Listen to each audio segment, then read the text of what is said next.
Service in Chicago has issued a severe thunderstorm warning for northwestern LaSalle County and north central Illinois, southeastern Lee County and north central Not even for us! 5:45 p.m. Ah! A severe thunderstorm No, was it didn't say located Winnebago 6 County. miles southeast of Amboy and moving east at 20 miles per hour.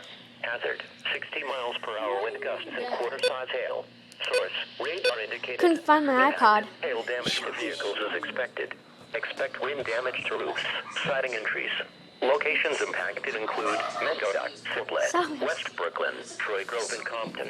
Other locations affected: Tri-County Fairgrounds, Interstate 39 between mile markers 65 and 89. For your protection, move to an interior room on the lowest floor of the building. Why do you need that? Why do you need the phone?